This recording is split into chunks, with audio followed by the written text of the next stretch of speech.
Yes, you're in for a treat. He's back. Chuck Vosganian. It's like I never left. That's really how I feel about it too, Chuck. Founder of Rochmon Record Club. Welcome.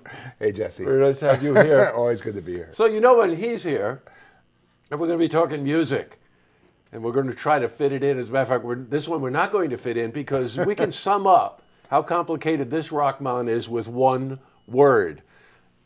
You're the guest. You get to say the word. Hendrix. Okay, that's it. Anybody even remotely connected to the time period that Hendrix was alive will attest to what we just said. And even if you don't, if you just go back into rock music and just look at what happened during this time that this person graced us with his talent, I don't even know how you're going to do a Rochmon on Hendrix. It was really hard. You know, every month I give the group that attends the chance to choose the next album, and I gave them a choice between two albums: Are You Experienced and Smash Hits. And the group chose Smash Hits. Oh, that's surprising. Yeah, it is. And the thing that got me about it, I didn't think it was that big a deal until I really started to dig into it. And it jumps around. The track listing jumps around in time. Yes, and right. so I'm absorbing all these stories. I've read 5 books, biographies and things. I've watched I don't know how many interviews. I've watched I don't know how many concert clips.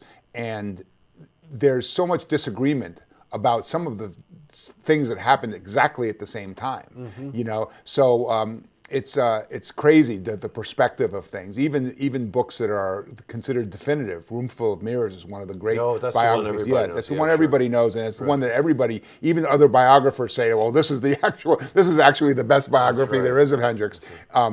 Even that had so many contradictions in it, and it's interesting. And Hendrix is just such a pivotal player in all ways in rock music, in the history of rock music. The contradictions with him, what Chuck is saying is really true.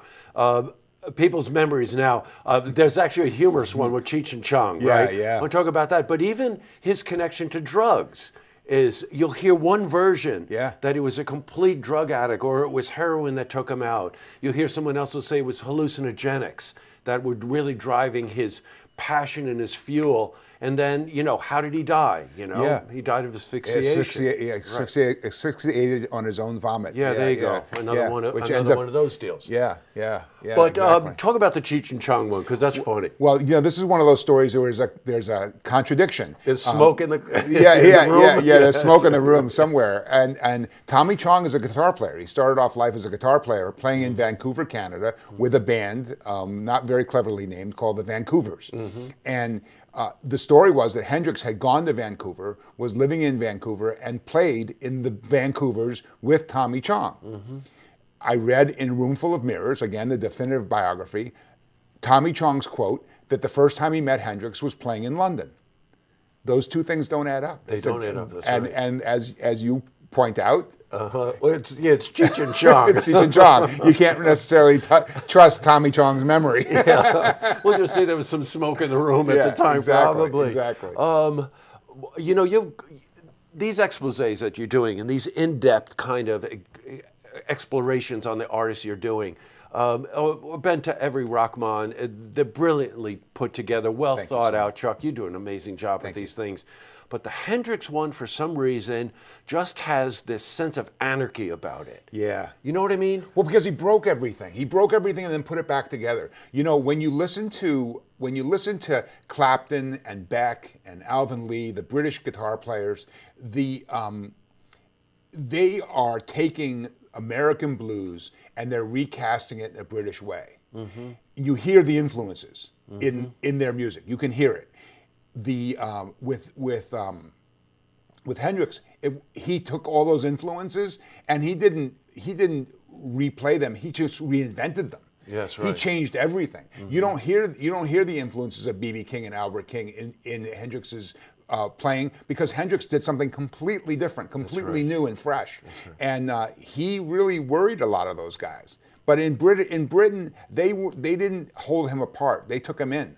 And they did. Yeah, and he made it there. He made it there. Really as a matter of fact, we're going to break the interview into 2 parts because both Chuck and I have a lot more to tell you about.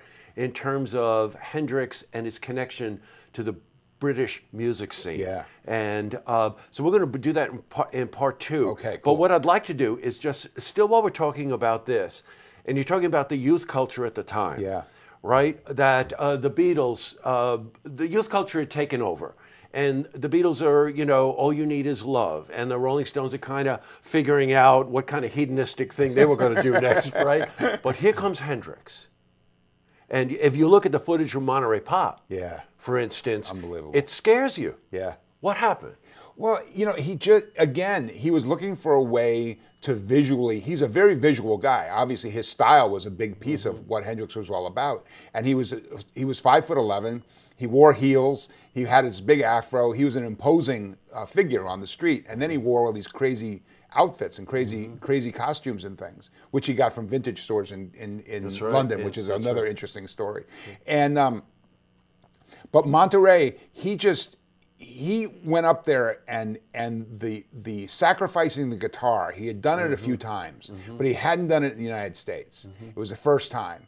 And the audience, it was all they could talk about. I know. It was all they could talk about. And while it's not about his music, it brought a level of attention to him that he hadn't had before.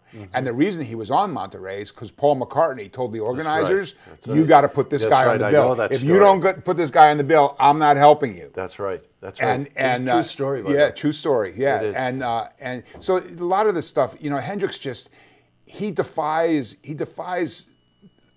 logic. Yeah, right. You have to actually. Well, you know what, Chuck? Let's get into that in part 2. We can talk about this stuff for hours. I know we can. Yeah. They'll be breaking out the window. Now, the Rochmon is the 17th, which is next Tuesday. Yes. I've said this before, and I've had viewers actually contact me and say, thank you for telling me that. Get there early. These things sell out. Yes. There's a line around the block now. It's really something to see. Yeah, it's great. And it's an experience. Yes, it is an experience. Very good. I like that. That you will want to see.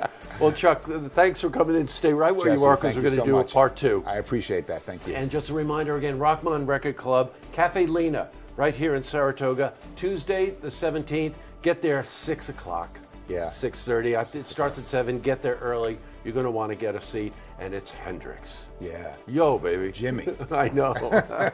Great, Chuck. Thank you very much, Stay Jesse. where you are. I won't move. All right, and you, if you want to see part 1 again, go to our website. That's looktvonline.com.